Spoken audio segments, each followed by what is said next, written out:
Oh, there, easy there. All right, we are live and we are waiting on Trump's arrest. We're going to have some things to say about that, or if it's going to happen, who knows. Also, you may have heard a little bit about the potential central bank-backed digital currency or the idea of the digital dollar. We're going to be talking about that, the potential that that type of technology might have on us, and the seemingly preemptive actions being taken by conservative politicians like Kristi Noem, Ron DeSantis, and Ted Cruz. We're going to be talking about all of this and more on episode 390 of the In the Tank podcast.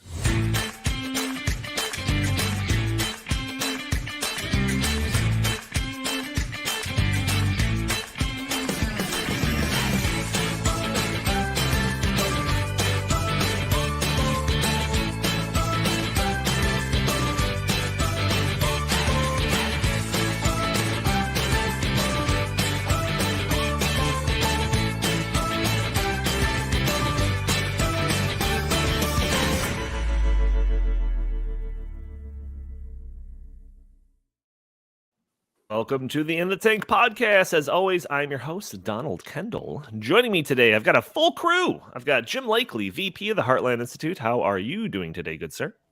I'm doing fine. You know, I saw in the news this week that somebody is suing Buffalo Wild Wings because they discovered that the boneless wings are actually just chicken tenders, you know, kids' food.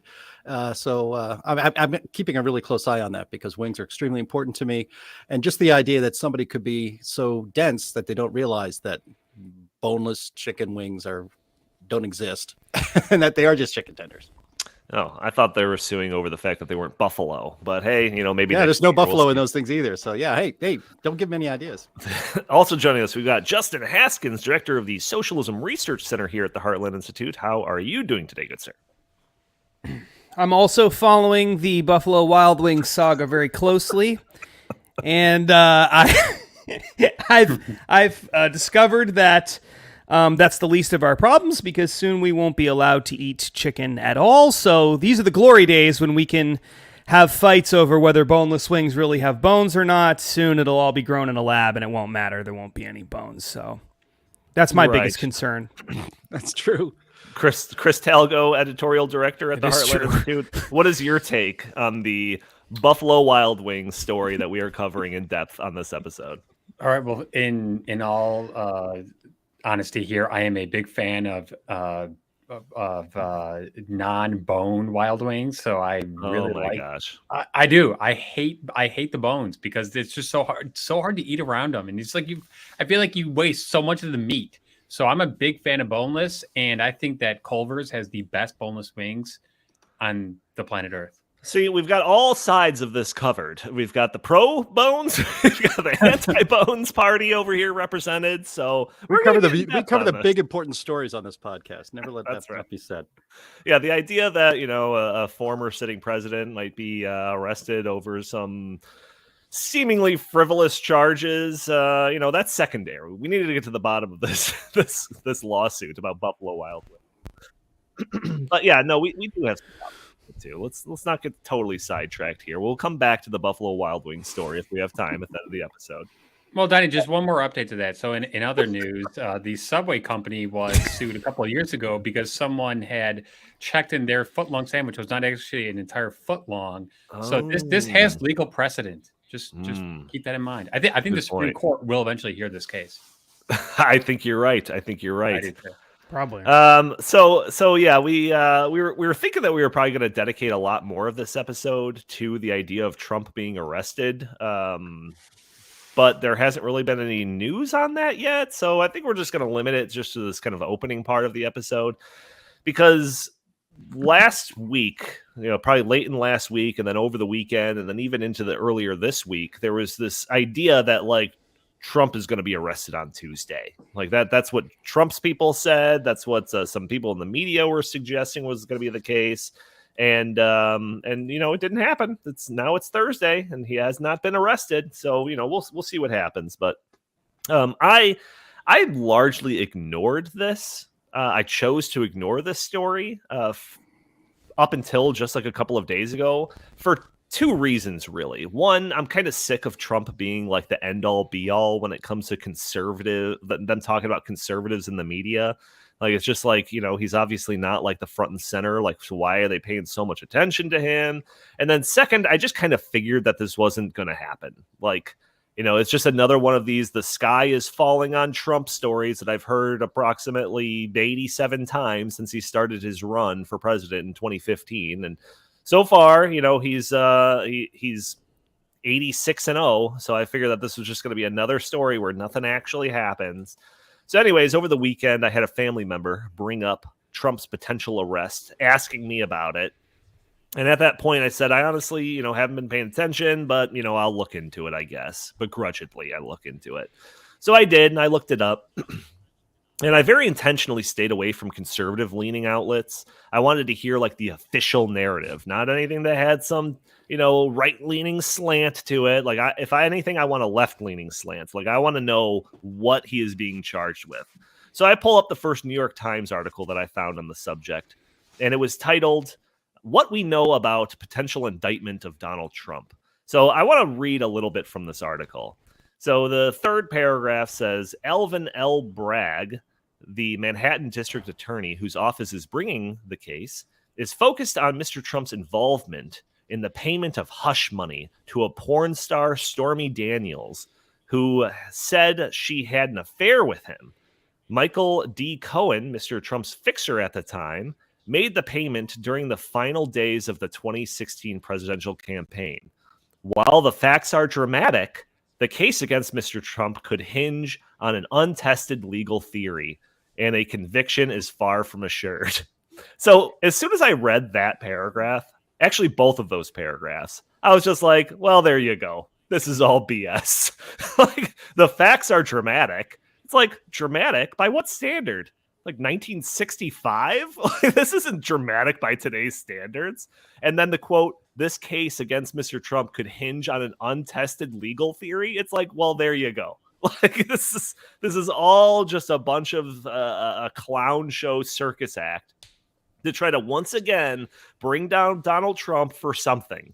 And it's just like, when I heard this story, like, oh, he's going to be arrested, I just want to be like, oh, for what? Russia collusion? Was it Russia collusion? No, it wasn't that. Was it the Ukraine thing? Nope, wasn't that. Oh, okay, so it was inciting a riot or trying to take over the country or whatever? Sedition or something like that? Nope, not that. Oh, is it the porn star thing? Yeah, that's it. Like, okay, like this is being blown out of proportion here. But Jim, before I go any further with kind of my takes on this, what are your thoughts about it? Well, the entire thing is completely cooked up. I was reading a piece. I know you don't read as much right-wing journalism as I do, but that's where you actually get actual information that isn't biased, to be honest, because most of what you get from the corrupt corporate media are lies, absolute flat-out lies. So you need to read conservative media to actually understand what the hell's going on in this country or around the world. But this was Alvin Bragg, the DA in Manhattan, is trying to bring charges against Trump in a really unique legal theory that this hush money, which he didn't order Michael Cohen to do. Michael Cohen did it on his own.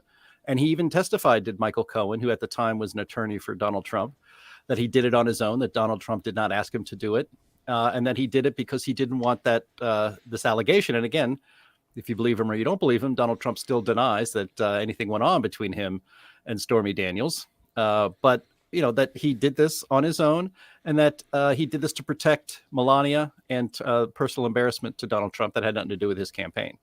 And so this unique legal theory is that the DA is just supposing that actually, no, that's all a lie, that this had nothing to do with him personally, that this all had to do with the campaign. And because he didn't report this as a campaign expense or take it out of his campaign fund, that is a violation. That's usually a misdemeanor. We're going to make it a felony, and we're going to get an arrest of Donald Trump. This obsession that the left in this country and the left controls, Alvin Bragg, the district attorney in Manhattan, was put in place by George Soros. That's who funded his campaign. And the desire of these hard leftists, they just can't let it go. If you ignored Donald Trump, maybe he would go away. He was banned from YouTube, banned from Twitter. He has to put all of his social media out on Truth Social. which nobody pays attention to. People go to Truth Social to bring it over to Twitter and put up images of what he did on Truth Social. He was successfully trying to, Trump was kind of fading into the background. Yes, he announced for president. Yes, polls show that he's the number one pick for most Republican voters in the primary. We will see. That we haven't even really started yet. But, at base, though, this is their obsession with getting Trump. They were told every time that they were going to get him, and it didn't happen. He kept getting away. It kind of reminds me of this whole Time's Up, Me Too movement. All that kind of started after Trump. I know Harvey Weinstein is the poster child for that, but I think that really got a lot of traction, and especially with this Stormy Daniels stuff and the whole grab him in the tape that was released right before the campaign, right before the election, all of that stuff. And the left kept putting all of these torpedoes, especially when it comes to allegations of sexual impropriety and things like that. They kept putting all these torpedoes in the water. And just like in the movie The Hunt for Red October, those torpedoes kept circling back and hitting themselves in the face. You had Time's Up, Me Too, and all that stuff. You got Harvey Weinstein, sure, but that was really motivated to get Trump, right? Because he had low character and shouldn't have been president. And look, he said, grab him in the what, and all of that. I'm not going to say it on a podcast, certainly not on YouTube. But all these torpedoes kept coming back and getting other people. Matt Lauer, Charlie Rose, Kevin Spacey. I mean, there's a long list of people that were at one time very popular and trusted on the left, that all these attempts to get Trump ended up getting themselves instead. But at base here, we have really the left is so obsessed with getting Trump that they will absolutely abuse the power that they have as a prosecutor. Trump isn't being prosecuted. This is a persecution. And, it's actually one of a kind of the kind on how our justice system in this country is going after parents who show up and are upset about the sexualization of their children at a school board meeting. They get an FBI file put on them. The left, what this really exposes, putting Trump aside, are the lengths. Actually, there are no limits to the abuse of power that the left will do to get their political enemies. That's what this is actually all about. And that is what we should be concerned about, not whether or not we get a picture of Donald Trump in handcuffs being frog marched into a jail somewhere.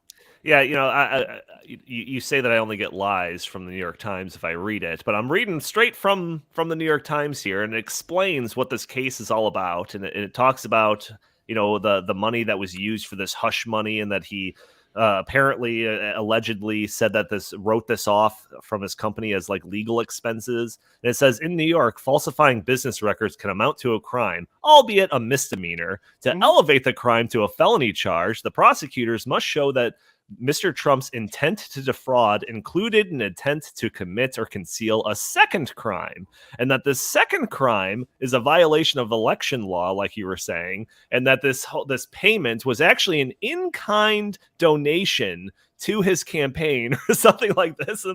I'm like reading this, and I actually explained this to a couple of other people that I was talking to, and I'm like, the fact that I have to use 45 sentences to explain what this charge is, and it's not like he murdered a guy, 4 words or something like that, just shows that this is just politically motivated. But Chris, what do you think? I don't want to get bogged down in all the gobbledygook of the legal stuff here, because I think it's an open and shut case. I want to just take what Jim was talking about at the end and advance a little bit more. This to me is a very dark day if it does indeed come to fruition that the indictment goes through, which I think it will, because as the old saying goes, a grand jury can indict a ham sandwich. So it's very likely. No, it's true. Sorry. It's a 23 person panel, and all they have to have is a majority vote to have the indictment go through. This morning, they did not have the grand jury proceedings. There's a lot of questioning as to why, but I don't want to get into that. Real quick, I think that the real story here is the fact that the Justice Department, whether it's the DOJ or the Manhattan DA, has been completely politically weaponized, and they see Donald Trump as a viable threat to re-election in 2024. He's the leading frontrunner for the Republican Party as of right now. And they just want to eliminate him as a potential threat to Biden's reelection. I think it's as simple as that. And if this does happen, which I think it's going to happen, then a very, very dangerous precedent has been set, and I worry about the future. Okay, well, Justin, I want to bring you into this conversation. I want to touch on something that Chris just said there. And Chris, just to update your phrase or whatever, I think it should be updated to a grand jury can indict a Buffalo Wild Wing, based on the conversation we started this off with. A Subway sandwich, Donnie. I'm waiting for the rim shot. It's not there. Ah, dang it. All right. Justin, so Chris mentioned this, and I've heard this from other people, that this is like a way of eliminating Donald Trump because he is a threat to, Joe Biden in the coming election or something like that. I've also heard the opposite, and that this is like being trumped up by Trump's side in a way to make him look like some type of martyr and another witch hunt or something, to make him a little bit more palatable for like Republicans who may have kind of lost interest in following him. And I could see where Chris is coming from. I think that's like kind of the obvious takeaway, but I could almost make a case for that latter theory as well, because like for me, like I said, I chose to ignore this. Everyone that watches the show knows that I am still like a Trump fan in general, but like I just like kind of wanted him to be out of the picture. And then when I saw what was actually happening here, I'm just like, oh my gosh, they're gonna make me vote for this guy again, aren't they? But Donnie, real quick, and I know Justin is going to respond, but just real quick, just to throw a wrench into that argument. So you're telling me that Donald Trump wanted Alvin Bragg to open up some bogus case against him? Like, of course not. All Trump did was he leaked the fact that the indictment was supposed to come down earlier this week, which Alvin Bragg's team told his lawyers, because that's part of the court process. So I find a giant hole in that story. Forget it, Donnie. You're out of your element. What do you think, Justin? I don't know. This whole thing is just a giant circus right now, so I'm not really sure. So basically, I thought about that a lot, because I can't figure out, if you really want to just destroy Donald Trump, I'm not really sure that this does it. If anything, I think it probably drums up some support for him amongst people in the Republican Party who are got kind of sick of him and all the stuff with DeSantis and him attacking DeSantis and him, just the sort of tired nature of some of the antics. I think lately there's a lot of Republicans who got tired of that. And people who like Trump a lot. I mean, I think they just were getting tired. And then this comes along, and you almost can't help but feel like we got to go back into defense mode because it's just so egregious. The charge is just so absolutely egregious. And so you do wonder, is it just that Democrats and liberals and the people in the media who are backing this, they just don't understand that that's how Republicans will react? Or is it that they actually want them to react that way so that Trump does get the nomination because they want him to get the nomination so that he'll lose? Or is it some other kind of crazy theory? And as I'm going through all these things, I thought, in reality, it's probably much simpler than that. I think the much more simple explanation for this is that if you actually do get a prosecution against Donald Trump, if you're Alvin Bragg and you manage to pull this off somehow, then your political career goes through the roof. That helps you big time within the Democratic Party. And it may just be as simple as there's a couple of key people who stand to benefit from him being prosecuted personally, and that's really all it is. It's just a benefit to them. And that there really is no larger strategy here politically. There's no one pulling the strings saying, you got to prosecute Trump because it will lead to this, which will lead to that, which will help us win the next election. It may just be Alvin Bragg sitting there saying, I could prosecute him.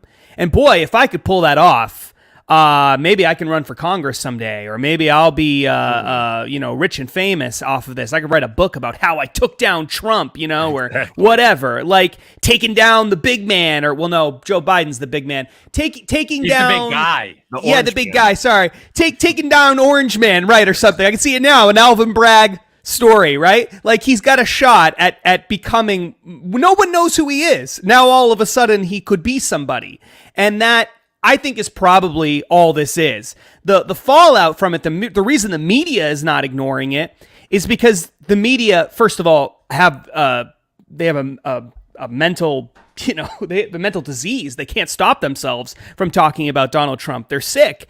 But the other reason they talk about it is because their numbers are dying. They're crashing. CNN, MSNBC, all these big networks are just in free fall, and they've been in free fall since Donald Trump stopped being president. And so I think they would love nothing more than to just find a reason to bring those viewers back to MSNBC and CNN. You guys still hate Donald Trump, don't you? Come back. We're still talking about him. And they can't find anybody to do it. But I think they're hoping that this will be the thing that brings them back in. And so, I mean, I don't know that there is like a big strategy. If there is, I would, if I had to put money on there is this big overarching strategy and someone calls up Alvin Bragg and says, you got to do this because blah, this will lead to this, which will lead to that, then I would say it's probably that they want Trump to win, that they actually think this will help him in the primaries and that they want him to win. Because I cannot believe, based on what we know about Joe Biden and Kamala Harris and the other clowns over there at the White House, that the Democratic establishment feels good about their chances of winning against anybody other than Donald Trump. I think they do feel good about beating Donald Trump, and they want him to be the nominee. So I don't think they're trying to destroy him. I think that they're trying to galvanize support around him if there is a plan. But in reality, I think there probably isn't, and it's just a selfish guy in New York trying to take advantage of the moment. And that's probably all this is. Yeah, I'm curious if the people that are listening, if they have any thoughts on this, if it's one theory or another in their mind. To me, it's like, if Donald Trump just came out and like, this is all BS, like, don't worry, like, this is all just a distraction, whatever, like, I'm going to beat this. It's no problem. Then I feel like the majority of people are like, all right, what else is on TV? And then, but this is being made into this big monumental thing. And I think there's reason to, Chris and Jim, you brought up the kind of issues that this kind of highlights in the justice system. I get that, but because this is made to be such a big deal, it's like we almost have to take a side. That's kind of how it feels. So I could see how this could actually boost Donald Trump in the minds of a lot of people. Jim, I'll give you final words on this, but I want to move on to our next topic. Well, I mean, it doesn't actually boost Donald Trump in my mind. I mean, this is not going to have any effect on who I want to defeat the left in our next election. Let's just say that. But Chris, you actually alluded to the idea that this sets a very dangerous precedent and what you mean is that the ruling regime will use the legal system to press charges against their political enemies, which is things that happen in, say, Venezuela or other developing nations and what we call banana republics and that sort of thing. That precedent's already been set. There are people who gathered at the Capitol shortly before the inauguration in 2001 who are political prisoners sitting in what they call the DC gulag in some of the worst conditions that we have in prisons in this country.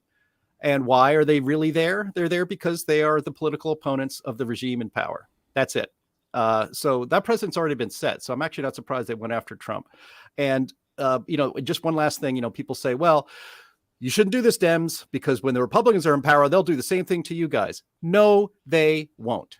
They never do. Whenever a Republican wins a presidency, the deep state, the permanent bureaucracy, the people who really run this country don't change. They work against whoever was just elected and is not on the left and just continue going along. And in fact, as we learned during the Trump administration, they work against the president and try to get him in even legal trouble even then. So the precedent's already been set. We already kind of live in a banana republic. And then the only question is how long this is going to continue and how many people are going to get away with it. Donnie, can I just take 1 minute to respond to that? Yes. Yeah, I mean, Jim, I totally agree with you, but I think that this is different because the January 6th protesters were not running for office against the sitting president. True. Never in history has a would-be presidential candidate been arrested on a crime that no one even thinks is a crime. And I think I told this to Donnie a couple of days ago, but immediately what this reminded me of the Joseph Stalin quote of "Show me the man, and I'll show you the crime." We do not want to live in that kind of a society. Trust me. We do. Yep. We do already. Yep. Interesting stuff. And, I always kind of wince at the idea of like this being a distraction from some other story, because I feel like every single thing is potentially a distraction from every other possible thing. But I will say I heard someone being like, well, yeah, everyone's paying attention to this and no one's paying attention to any of the stuff going on with the Biden family and everything like that. And I hear you.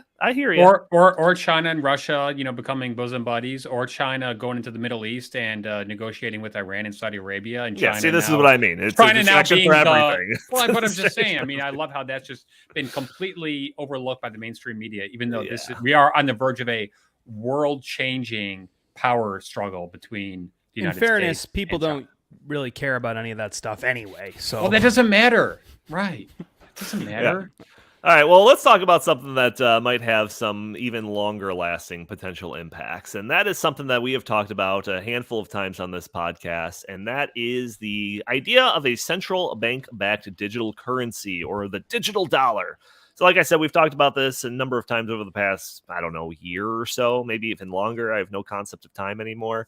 And much of this talk has been kind of theoretical and an assortment of what-ifs and worst-case scenarios, that type of thing. And, we've warned about the potential implications of this sort of thing and how it could be potentially used to control society, et cetera, et cetera. Well, talk like that we have contributed to has encouraged policymakers throughout the country to start erecting a defense against a potential digital U.S. dollar. We'll get to that. But I want to structure this conversation in a way that provides a kind of a comprehensive context to this topic so that people can fully better understand everything that's at play here. So I want to cover what is the digital dollar, the worst case scenario type of things, how far along are we into the development of this, and how the fight has started to stop this before it really starts. So I want to start off with this, what is the digital dollar? And get ready, Justin, because I'm going to lean on you for this one. But this is the first part of the discussion that I want to have, because I think too many people, when they hear about the idea of the digital dollar, they think, so what? I barely use cash nowadays anyways. I use debit cards, I use credit cards, I use electronic payments all the time. This is essentially the digital money already, isn't it? So, Justin, to that point, how would you respond? Right. So I think that the important thing for people to keep in mind is that when we're talking about a digital dollar, we don't mean a dollar that you can use digitally. What we mean is a dollar that exists only in a digital context. There is no physical version of it. It is entirely digital. And so there is no way for you to put it in your pocket. There's no way for you to go to the bank and withdraw cash versions of it. You can't walk around with it in that way. It exists only digitally. That's what a digital dollar is. Now, when we're talking about the dangers of a digital dollar, digital currency, a central bank digital currency is usually what we're referring to, because, and that's usually how news reports talk about it as well, because that's who's going to be in charge of it ultimately, is a central bank. What we mean is not just that it's like the dollar we have right now, it's just it only exists digitally. What we mean is that it'll be programmable. It will be traceable. It will be trackable. There will be a record of everything you do. And the people who are in charge of managing this digital dollar will know where you're spending your money. They'll know where you are because of that, basically at all times. They'll be able to set rules, embed rules into the money, so that if they decide one day, we're not going to let people buy ammunition anymore because we have a gun violence crisis, they could do that. And so you just can't buy ammunition with your digital dollars anymore, right? Or if they decided that, there's certain people are spreading misinformation, and they're using their ad dollars to do it, then we can just program the money so that you can't spend money on advertising of certain kinds of things. Like, you could do anything you want because it's programmable. And that's really the point, right? Right now, their banks know where you're spending your money if you're spending through your bank account. But if you're spending with cash, nobody knows exactly how you're spending your money. And so because you always have that option, there's limits to what people can do. And because your money is with private banks and not with, say, the Federal Reserve or with some U.S. Treasury or something like that, which is how a central bank digital currency would work, that's where it would be hosted. The government doesn't automatically know where you're spending your money. If they want access to your bank account records, the bank has to give it to them. Sometimes there has to be warrants and things like that in order to make that happen. So the danger of a digital dollar is from a privacy and civil liberties perspective, it's that you would have no privacy. You would have no way of escaping that problem. Everything you do, everywhere you go, would be traced and tracked, and the money could be controlled so that you can't use it in a way that the people in charge decide they don't like, even if it would otherwise be a lawful activity. They can turn it off in that way. And then from a economic standpoint, what's really bad about this is obviously if you can just create money by pushing a button, then it becomes really easy to just push that button whenever the government wants to create money. Right now, they're already creating tons and tons and tons of money. We know that. But as crazy as it sounds, it would be even easier for them to do that with a digital currency.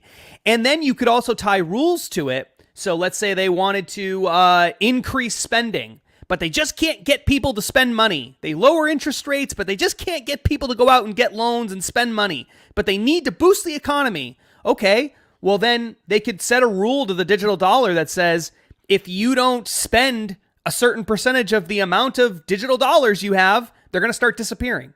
Like they could do that if they wanted. And because it's programmable and because it would be controlled and hosted by these authorities, there's really no end to the amount of crazy schemes that you could dream up. The point is we don't want to give them the power to do any of these things. And I think that there are a lot of both liberals and conservatives that don't like the idea of the government knowing every single thing that they spend money on a daily basis and wanting the government to have rules that control all of that. So that's what a digital currency is when we're talking about a digital dollar. So Jim, I know you just heard the crazy Justin Haskins ranting about conspiracy theories again, but don't listen to him. I'm going to give you the official story about the digital dollar. All right, so don't listen to him. Let me quell your fears real quick, Jim. So, I think another thing that people think of when they hear of digital dollars is that they think it's like cryptocurrency, and this is also not the case. Cryptocurrency is a terrible thing for terrible people that want to hide their transactions and commit crimes essentially by using that money.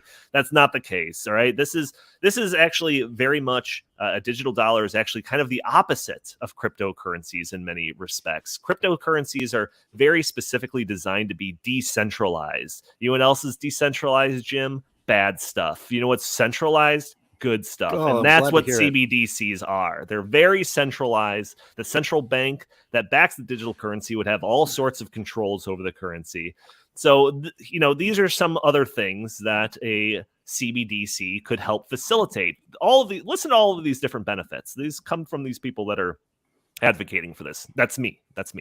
A more efficient and secure digital payments. Doesn't that sound great?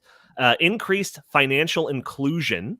Because, there's a lot of people that can't get bank accounts. So this would allow everyone to be included in the financial system. Improved monetary policy transmission, right? Because, different airdrops of money or taking money out of people's accounts becomes a lot easier. That's a good thing. Remember, that's a good thing. Help prevent criminal activity. I mean, Jim, do you want more criminal activity? So you should be in favor of this. And to quote a gentleman from the Bank of International Settlements, this is August Carstens, he says, "We don't know who's using a $100 bill today, and we don't know who's using a $1,000 peso bill today. The key difference with a CBDC is that the central bank will have absolute control on the rules and regulations that will determine the use of that expression of central bank liability, and also we will have the technology to enforce that." Don't you feel more comfortable about this than, all the crazy stuff Justin was saying, Jim? What do you think? That's what I think. I don't like any of that at all. Look, so yeah, I'm a little bit new to this. I've been doing some reading, but you guys, I know Donnie and Justin have been talking about this subject a lot. But it sounds like ESG, except kind of like in the retail space. In other words, it's closer to the people than ESG. So mandating that companies passing regulations or rules that you can't, or they're trying to do it through the private sector with ESG, saying, okay, you can't invest in fossil fuel companies, you can't invest in gun companies, you can't invest in all these things. And now, so that's not enough power for these power mad lefties. Now we have to determine how you as an individual can spend and invest your money as well, but even down to the spending level. And so it's always about social control, and it's always about less freedom. So I've heard it described that if a global digital currency ever comes to pass, and I really do think it's inevitable. I mean, maybe not this year, certainly not this year, maybe not in 5 years, but in 20, 30 years, I would think that's an easy estimate to say that a global digital currency controlled by some global bank or a series of banks is an inevitability. And it's always about controlling the populace. Like these power mad lefties who run our banks, who run all of our governments, who implement these so-called treaties on climate change and other things, just cannot abide people having freedom to spend money as they wish, to live where they wish, to live how they wish, to invest in companies they think are good and will make them a profit. All of these things have to come to an end. The ultimate aim of the people that are pushing these things is complete domination over your life. And if you were given any bit of freedom, you are a problem. And if you insist upon your freedom, you're an even bigger problem. And perhaps we need more jails for those sorts of people. Yeah, Justin, you already kind of mentioned the smart contract thing, but I do want to elaborate on that a little bit as we do kind of move into the worst case scenarios when it comes to a digital dollar plan like this. Well, Donnie, can I make one quick comment? Absolutely. Okay, so I would be in favor of a digital dollar if it would make it easier to track Hunter Biden's money from China to the United States. However, I have a sneaking suspicion that somehow, some way, we wouldn't have access to that kind of, information. So yeah. Therefore, I've totally changed my mind, and now I'm totally anti-digital dollar. I think he's using the digital yuan, so I'm not really sure. That's true. That's true. Silly me.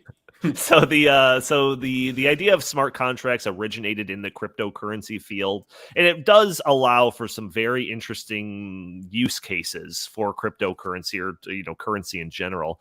The money itself, as Justin said, can be programmed to let's say transfer into another person's account as soon as a different condition is met, and this allows for greater efficiency. It can cut out middlemen in a lot of cases. It can cut out the need for banks in certain cases. So it's a really interesting development in the cryptocurrency field, the type of currency that's decentralized and not controlled by any specific person. But again, when it's controlled by a central bank or government, this sort of power should concern you. I'll drop all the sarcasm for this part of the show, but it should really concern you. And, we've talked about some of these things in the past. Justin already went over a couple of examples. But let's say, for example, welfare payments or different stimulus checks, or maybe a future PPP loan, next time there's a pandemic that rolls around. That money could have digital strings attached to it to dictate how and when that money is spent. That's what this allows this to do. And, I'm sure that you can find some good examples of this. And, food stamp money is programmed to only be spent on food. Great. I think that's probably a good thing. But, just let your mind wander and imagine some of the things that the government could restrict your money from doing. Perhaps the next stimulus money that you get can only be spent on things the government says are essential, during the next pandemic, or your next PPP loan can only be spent in certain ways or on firms that have a high ESG score. Or maybe policymakers decide that any money that comes from the government directly or indirectly should have some digital strings attached to it that prevents you from buying anything that has one of those firearm tags attached to it that we've talked about in previous episodes. And then there was an article that somebody shared with me that was from Time Magazine. I don't think I have this in the show notes, Andy, but from Time Magazine, and it's titled "How You Can Calculate Your Grocery List Carbon Footprint." So in this article, the author talks about this tool that was released by a Swedish climate intelligence company called carbon cloud that calculates the greenhouse gas emissions of a large number of items that you buy at the grocery store. The stated intent of this technology is to provide insight for your consumers to see what their carbon footprint is when they're shopping for groceries. Apparently, you're supposed to shriek in fear when you pick up a box of Pop-Tarts and see that it contributes 4 kilograms of CO2 in the atmosphere, and instead, pick up a carrot that only gives 0.02 kilograms of CO2. And my thought immediately went to this whole digital dollar thing, and it's very possible that this sort of tool can be worked into a digital currency to facilitate a policy that would limit the amount of kilograms of CO2 that you're allowed to purchase when shopping. In the same way that like a firearm purchase could have that tag attributed to it, so could every product. And it could have attached to it a carbon price tag, and this metadata could be cataloged against your account in a way to determine whether or not you've reached your spending ceiling when it comes to your carbon footprint. I mean, could you imagine, in a day where we didn't have this technology and everyone's just spending dollars, you get a paycheck and you just have your bank account? Could you imagine how many IRS or like EPA auditors it would take to track down this sort of thing in the past? It would be absolutely impossible to do. But now with current technology, this is very possible, and very possible with very little human interaction. It could all be AI and algorithm. All of that stuff could be taken care of. So that type of like granular policy, like Jim was saying, on like an individual basis of how you act as a consumer, can be controlled with this sort of technology. Justin, you want to add on anything with that?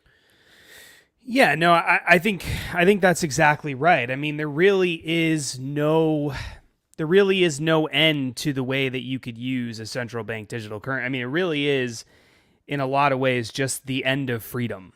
I mean, I think if you're just going to do shorthand, there really is no way that you could possibly have a free society with a central bank digital currency, unless there were rules embedded in the central bank digital currency that made it, effectively like a Bitcoin or something like that, where it's decentralized and it's all this other stuff. But they're never going to do that. We already know that. The other thing is that Donnie alluded to this earlier, but there has been lots and lots and lots of information put out by the Biden administration. People don't really know this, but lots of information put out by the Biden administration suggesting what sorts of things they're going to include in it. Donnie mentioned earlier that there's the talk about financial inclusion and equity and stuff like that. That's all in Biden administration reports, executive orders, comments to the press, etc. They've said over and over and over again, a central bank digital currency should be designed to promote financial inclusion, to promote equity, to battle climate change, to limit pollution, to attack organized crime, etc. Well, how can any of that happen unless it's programmable and they can spy on it on every transaction and they can set rules to make that happen? I mean, it has to be exactly the way that we're describing it in order for any of this to make any sense at all these promises they're making. They also included numerous stakeholders involved in the process, including organized labor, activist groups, environmental groups, etc. This is what they've said. The Biden administration has said we're doing this. They put executive order in place in March of last year, calling for a government-wide study of central bank digital currencies. They released those reports in September of 2022, saying we're going to keep studying it further, but here's the policy objectives we have for a CBDC. And then they, after doing that, directed all these different heads of various agencies, including the Treasury Department and others, to work together with the Federal Reserve to help develop a central bank digital currency. I mean, this thing, there couldn't be more evidence that this is actually happening and that it is going to be programmable and that you are going to lose your freedom and privacy as a result of it. They couldn't be clearer about what they want to do. Yeah. So, Jim, you already mentioned this, but Justin and I have been kind of wrapped up in this for the last several months. So, apologies for all those people waiting for the next Jim rant or, Chris segment or something like that. But if you guys want to jump in at any time, jump in. But I do want to keep this. Okay. Well, real quick, I do have a comment I need to make. So as of right now, I'm with Bank of America, and contacting a Bank of America customer service representative without going into a branch is literally impossible. Could you imagine how difficult it would be if there was any sort of error in your digital, wallet account? Who would you contact? The digital wallet, No, service? Like, you have to give me a call. break.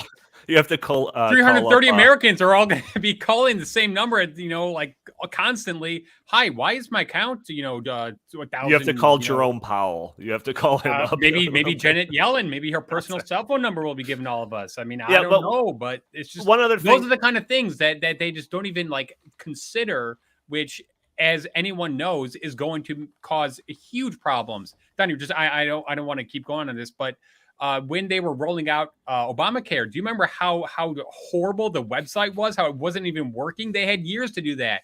Can you imagine how horrible the platform or website would be for this monstrosity? It's just please. The government can't build a website for you to sign up for a healthcare plan. I don't want them building a platform, website, whatever you want to call it, with all the financial transactions and all the account histories of everyone in the entire country. Give me this is insane. Go ahead, as Jim was like, it's inane. That's right. So I put this in the private chat. I just wanted to be clear on it. I'll share it with everybody listening right here too. It's this sounds like that social credit system from China that you guys have been talking about, and how ESG was kind of a way it is kind of an imposition of a social credit system on your mutual fund, say.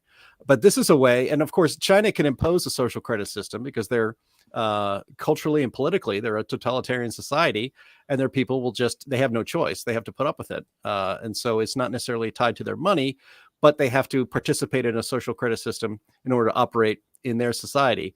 This is a way to impose a social credit system on the free West, and especially the United States, through the back door, and through controlling the only way we can spend money, which is how you live. And that's what this is really about. And I guess, I said it in the beginning, that this is about controlling the way you live, because you don't live. Everybody listening to this podcast, and most people that in the United States, are not living in the way that our global elites want us to live. They so admire China. Look how much control they have over their people. Well, yeah, if you're a totalitarian, oppressive society and you put people in jail for speaking up against them, yeah, it's pretty easy to control the people. It's a little harder to do in the West, and this is the way it's done through this digital currency. Yeah, this seriously makes the China social credit score thing seem like child's play. That was the old way of doing it. When I mean old way, I mean 3 years ago. This is the new way. And just in case people think that this is still theoretical, there are, I think I mentioned in the last episode when we very briefly touched on this, that there's 100 countries working on a CBDC program. Well, according to the Atlantic Council, who has a website that's dedicated to tracking the central bank digital currency programs, there is 114 countries that are pursuing this as of December of last year. And this includes countries that have launched programs, including the Bahamas or something. Countries that have started a pilot program, including China, South Africa, South Korea, the United Arab Emirates, and Ukraine, which is kind of interesting. Countries that are developing it, including Australia, Brazil, Canada, India, Japan, and countries that are in the research phase, which includes the UK, Mexico, and the United States. And we've also covered on this show, I think about a year ago now, Biden signing an executive order that would require a number of government agencies to provide insight from their perspective of how a CBDC would work. So a lot of this is currently in motion. But Justin, there was a very interesting development just recently on the state level. So Justin calls me up one day. This is probably, 3 weeks ago, a month ago, telling me about the UCC, which is the Uniform Commercial Code. And this is a piece of legislation that is passed and updated separately in all 50 states in an effort to ensure that the rules that are in place to regulate various commercial activities remain consistent in all states. And apparently this UCC thing is updated from time to time, and it's usually just a rubber stamp affair for legislative officials. There's really no debate or friction at all. It's just oh yeah, update to this thing that no one cares about. Great, stamp it. It's now law. Well, apparently the most recent update to this UCC contains language that appears to be setting the stage for a digital currency. This mostly went unnoticed because, like I said, the UCC update is not something that's usually controversial. But unfortunately, for the advocates of the digital dollar, Justin found out about this. So, Justin, am I mostly right in my explanation of this UCC thing, or feel free to fill in the gaps? Yeah, the Uniform Commercial Code gets updated every several years or so. It takes them years to put it together. It's put together by lawyers who work at a few nonprofit organizations that are dedicated mainly just to this.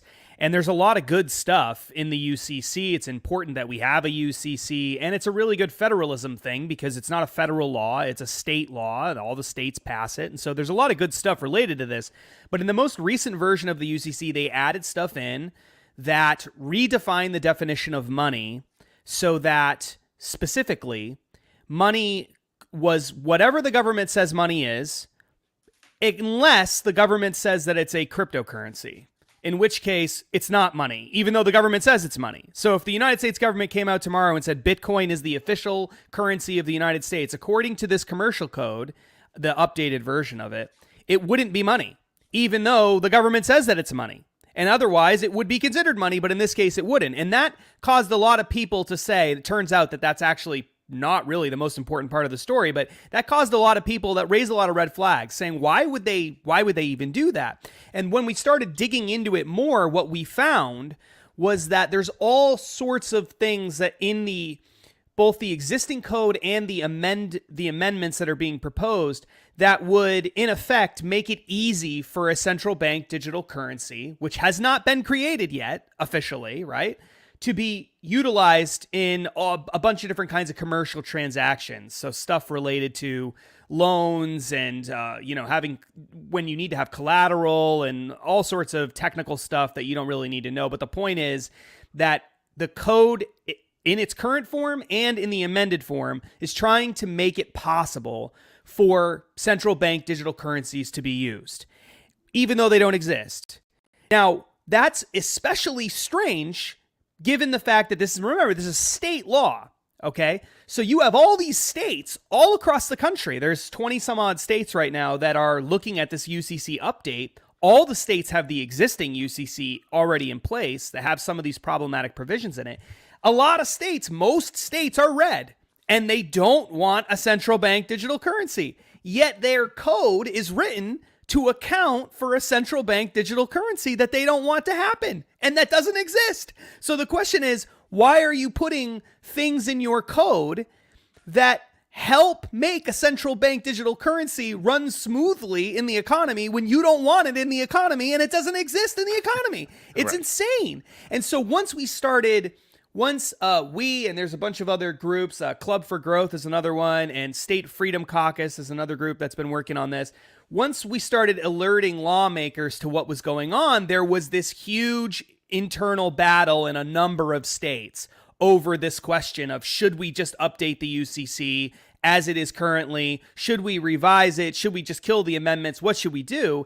That's been the big fight that's been going on in all these states across the country. And in South Dakota, Governor Kristi Noem vetoed the legislation that had been passed there overwhelmingly by Republicans for this exact reason, because of many of these concerns. And Ron DeSantis just recently came out earlier this week, I believe, and said, don't even try to send that to my desk. I'm going to veto. There's no way I'm going to accept a UCC code that does anything to promote central bank digital currencies. In fact, we should put laws in place that explicitly say that Florida doesn't allow for central bank digital currency. So he goes even a step further. And now you've got lawmakers in Texas that want to do the same thing. You've got lawmakers in Tennessee that want to rewrite the existing code so that that's better than so that we're not just denying the amendments that are coming through the door, but we're actually fixing the problems with the existing code that allow for central bank digital currencies.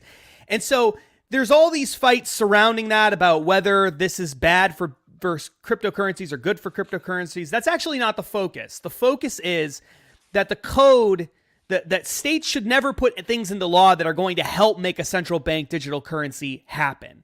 Right. And that's exactly what the big push against this is right Yeah, now. see, and this is the thing. And I said this when it comes to the whole Great Reset and the ESG, where they had all these foundations that were built up when nobody was paying attention. And then it was all of a sudden everyone started talking about ESG and everyone started realizing, oh my gosh, this is terrible. And then it became front and center for the mind on the minds of conservative types that wanted to push back against this. And this is the same exact thing. This UCC thing. I saw a tweet from, I think, Texas Governor Abbott. This is from, like, I don't know, 6 months ago.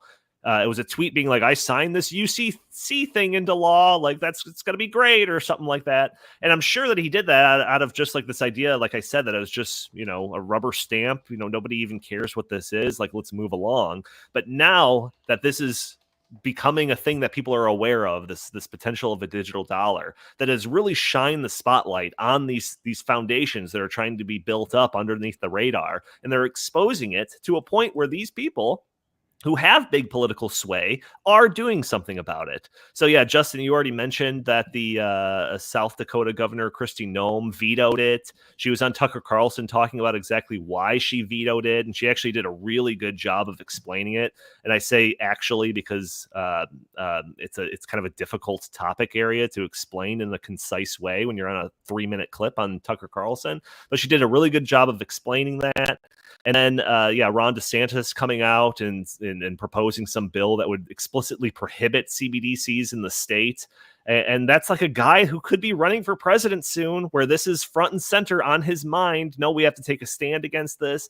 And then I just saw Ted Cruz introduce his legislation to prohibit the Fed from establishing a central bank digital currency. So the fact that like these people are talking about this and that this isn't something that's flying underneath the radar anymore is an incredible sign. Incredible sign. Jim, Chris, you want to respond to anything that we've said so far about this? No, I'm just learning. I'd like to hear Chris there in the darkness in the dark lower right panel. Yeah, so Donnie, I recently wrote about Ted Cruz, proposing that bill. He actually proposed the same bill last year too, but unfortunately, the odds of that going anywhere are obviously zero because Biden would veto it. So I think at the federal level, we can hope that in 2024, if DeSantis or Trump or someone likes that does win, that they would actually consider signing such a bill, because if they could outlaw it at the federal level, I think that would really put a crimp in this. But in the meantime, I agree with Justin. I think that UCC code needs to be thoroughly examined, and that governors should not sign off on anything that would further enable the implementation of a digital currency. But I also think that the United States, the people, we the people, need to make our voices heard about this. Right. And I think that like we've outlined so many reasons why you should oppose this. I mean, that's just the tip of the iceberg. I mean, this could go so far down the rabbit hole, and this could lead to all sorts. I mean, like you guys said, this could lead to a social credit score system, just like in China.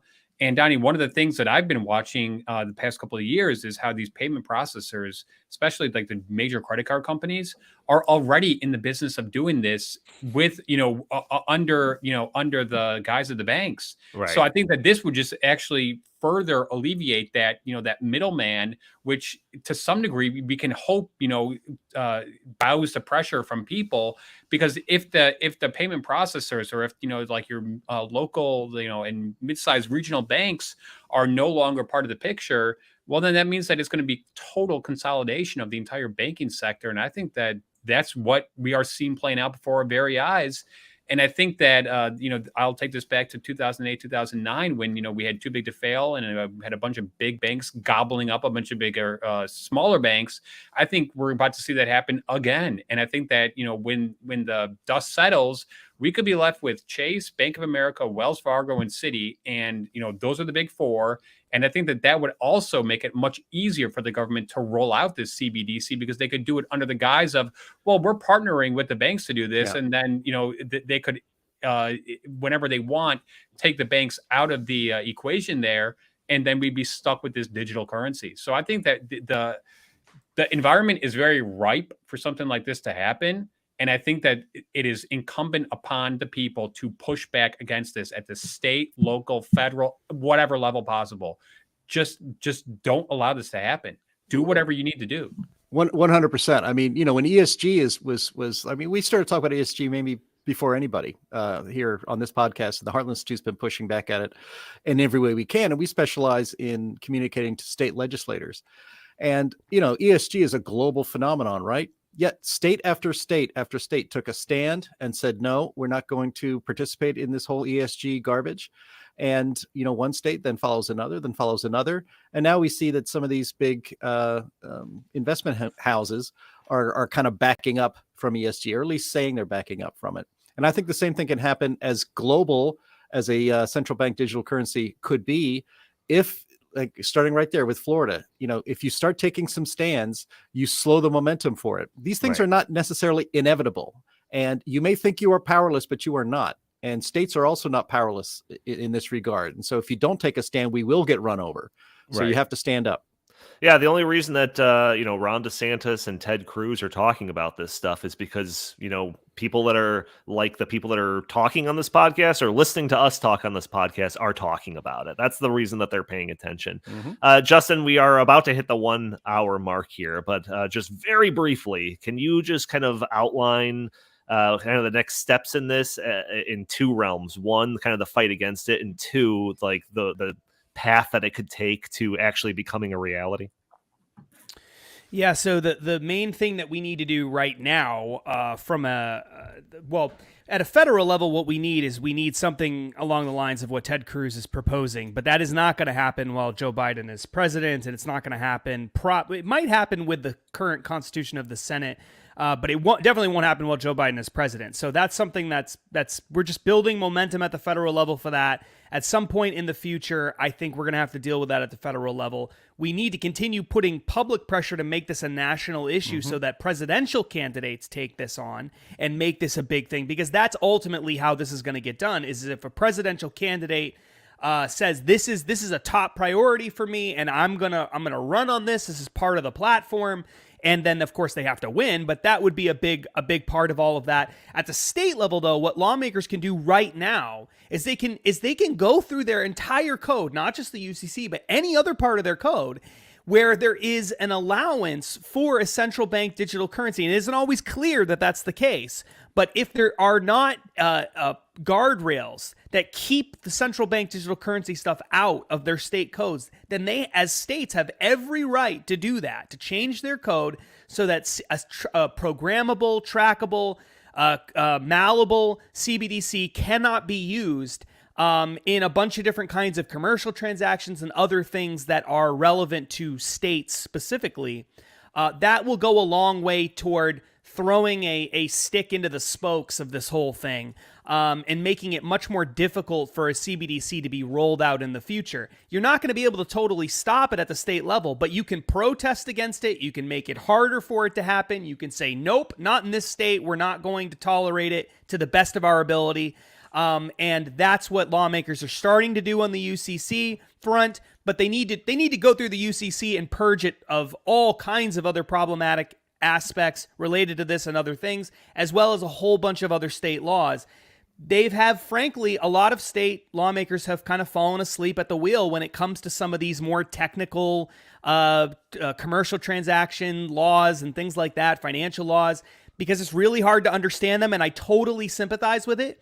But now we're seeing how not paying attention to those aspects of the code that are not exactly sexy can lead to really big problems with other things that are important issues like a CBDC. So you have to take all of this stuff seriously.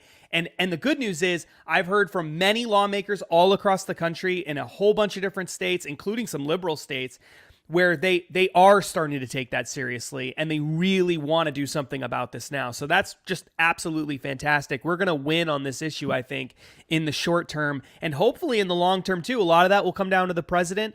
But I think that if we can make a big push for this at the state level, we got a good shot in the next, say, 2 to 3 years of really making a huge impact on this. Hey, Donnie, very important question.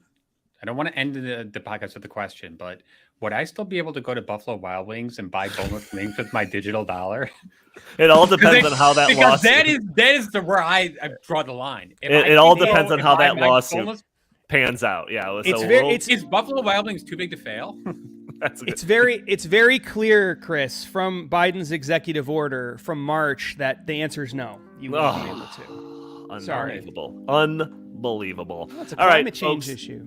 That music means that we are out of time. So I want to thank everyone for joining us for this episode of the In the Tank podcast. Join us every week for a new episode. Those audio only listeners. Oh my gosh, I forgot to do that whole bit at the beginning. That's Those right. audio only listeners that are catching the show on a Friday, you can join us a day earlier on Thursdays at noon Central Time, where you can watch us live on Rumble and Facebook and Twitter and YouTube, and you can join the conversation. Throw your comments and questions in the chat. Maybe we'll show your comments on the screen. Maybe we'll address your questions on the fly.